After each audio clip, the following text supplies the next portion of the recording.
ನಮಸ್ಕಾರ ವೀಕ್ಷಕರೇ, ಇಲ್ಲಿ ನೋಡಿ ಇವತ್ತು ನಾನು ಮನೆಯಲ್ಲಿರೋ ಕಾರ್ನ್, ಶೇಂಗಾ ಇದೊಂದು ಮಳೆ ಕೊಡ್ದಿತ್ತು ಅದು, ಆಮೇಲೆ ಇವು ಚಿಕ್ಕು ಬೀಜಗಳು, ಇವು ಸೀತಾಫಲ ಬೀಜಗಳು, ಇವನ್ನೆಲ್ಲನೂ ಪ್ಲಾಂಟ್ ಮಾಡ್ತಾಯಿದ್ದೀನಿ ಮನೆಯಲ್ಲಿರೋ ಬೀಜಗಳಿಂದನೇ. ನೋಡೋಣ, ನರ್ಸರಿಯಿಂದ ಇವು ಫ್ರೂಟ್ಸ್ ಪ್ಲಾಂಟ್ಸ್ ತೊಗೊಂಡು ಬಂದು ಹಚ್ಚಿದ್ರೆ ಚೆನ್ನಾಗಿ ಬರ್ತಾವಂತ ಹೇಳ್ತಾರೆ. ಬಟ್ ಮನೇಲಿ ಮಾಡಲ್ಲ, ಆದರೆ ಮನೇಲಿ ಮಾಡಿದ್ರೆ ಅಷ್ಟೊಂದು ನೀಟಾಗಿ ಫಲ ಕೊಡಲ್ಲ ಅಂತಾರೆ. ಬಟ್ ನಾನು ಟ್ರೈ ಮಾಡ್ತಾಯಿದ್ದೀನಿ, ಇವು ಹೋಪ್ ಫಾರ್ ದ ಬೆಸ್ಟ್ ಬರ್ತಾವಂತ ಹೇಳಿ.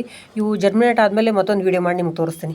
ಇಲ್ಲಿ ನೋಡಿ, ನಾನು ಸಿಂಪ್ಲಿ ಒಂದು ಸ್ವಲ್ಪ ದೊಡ್ಡ ಹೋಲ್ ಮಾಡಿಟ್ಟಿದ್ದೀನಿ.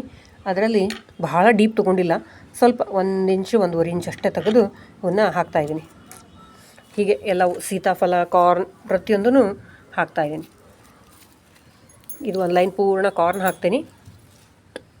ಇದು ಸ್ವೀಟ್ ಕಾರ್ನ್ ತೊಗೊಂಡಿದ್ದೀನಿ ನಾನು. ಇಲ್ಲಿ ಸೀತಾಫಲ ಬಳಸ್ತೀನಿ. ಇದೇನು ಲಿಲ್ಲಿ ಗಿಡ, ಇವು ಸೀತಾಫಲ ದೊಡ್ಡದಾದರೂ ಇದೇನು ಪ್ರಾಬ್ಲಮ್ ಆಗಲ್ಲ ಇದಕ್ಕೆ. ಆಮೇಲೆ ನಾನು ಲಿಲ್ಲಿ ಗಿಡಗಳನ್ನು ಹೊರಗಡೆ ಸಾಕಷ್ಟು ಬೆಳೆದಿದ್ದೀನಿ, ಹಾಗಾಗಿ ಇಲ್ಲಿ ಏನು ಅಷ್ಟೊಂದು ಇದನ್ನು ಕೊಡಲ್ಲ.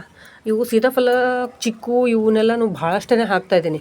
ಬಿಕಾಸ್ ಯಾವ ಅಷ್ಟು ಜರ್ಮಿನೇಟ್ ಆಗಿ ದೊಡ್ಡವಾಗಿ ಅವು ಬೆಳಿತಾವು ಅದು ಹೇಳೋಕ್ಕಾಗಲ್ಲ ಅಲ್ಲ. ಅದಕ್ಕೆ ಒಂದು 5-6 ಚಿಕ್ಕು ಬೀಜಗಳನ್ನೇ ಹಾಕಿದ್ದೀನಿ. ಹಾಗೆ ಸೀತಾಫಲ ಬೀಜಗಳನ್ನು ಅಷ್ಟೇ ಇಷ್ಟೊಂದು ಹಾಕಿದ್ದೀನಿ. ನೋಡೋಣ ಯಾವ ಬೆಳೆಯುತ್ತೆ, ಏನಾಗ್ತದೆ ಅಂತ.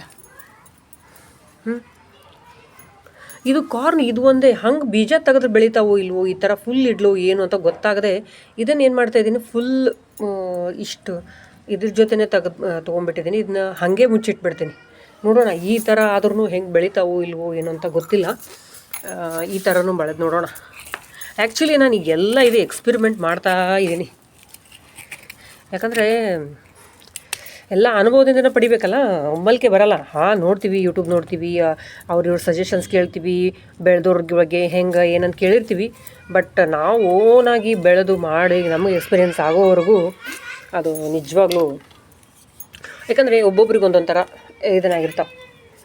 ಒಬ್ಬೊಬ್ಬರಿಗೆ ಮನೇಲಿರೋ ಬೀಜಗಳಿಂದ ಬೆಳೆದಿದ್ರಿಂದ ಸಕ್ಸಸ್ ಆಗಿರ್ತಾವೆ. ಇನ್ನೊಬ್ಬರು ಆಗಿರಲ್ಲ ರೀ, ನಮಗೆಲ್ಲ ನಾವು ಮತ್ತೆ ನರ್ಸರಿಯಿಂದನೇ ತೊಗೊಂಡು ಬಂದಿದ್ದೀವಿ ಎಲ್ಲನೂ ಅಂತಿದ್ದಾರೆ. ಹಾಗೆ ಒಬ್ಬೊಬ್ಬರು ಒಂದೊಂದು ರೀತಿ ಹೇಳ್ತಾರೆ. ನೋಡೋಣ ಯಾವುದು ಸರಿ ಹೋಗುತ್ತೆ ಅಂತ. ಇವೆಲ್ಲ ಮೊಳಕೆ ಹೊಡೆದ್ಮೇಲೆ ಮತ್ತೊಂದು ವೀಡಿಯೋ ಮಾಡಿ ನಿಮಗೆ ತೋರಿಸ್ತೀನಿ ಹೇಗಾಗಿದೆ ಅಂತ. ನನ್ನ ಅನುಭವದಿಂದ ನಿಮಗೇನಾದರೂ ಇದಕ್ಕೆ ಏನಂತಾರಲ್ಲ, ನಿಮಗೆ ಬೆಳೆಯೋಕ್ಕೆ ಪ್ರೇರಣೆ ಸಿಕ್ಕರಂದ್ರೆ ಅದು ಒಂಥರ ಖುಷಿ.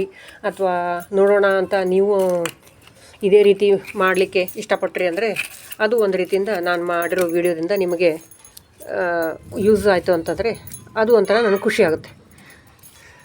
Thank you. ನೋಡೋಣ, ಇದು ಇನ್ನೊಂದು ವೀಕ್ ಅಥವಾ 10 to 20 ಡೇಸ್ ಆದಮೇಲೆ ಮೋಸ್ಟ್ಲಿ ಇವು ಜರ್ಮಿನೇಟ್ ಆಗ್ಬೋದು ಅಂತ ನನಗನ್ಸುತ್ತೆ. ಮೊಳಕೆ ಹೊಡೆದು ಮೇಲ್ಗಡೆ ಎಲೆ ಬಂದ ತಕ್ಷಣ ನಾನು ಡೆಫಿನೆಟ್ಲಿ ಇನ್ನೊಂದು ವೀಡಿಯೋದೊಂದಿಗೆ ಬರ್ತೀನಿ. Thank you.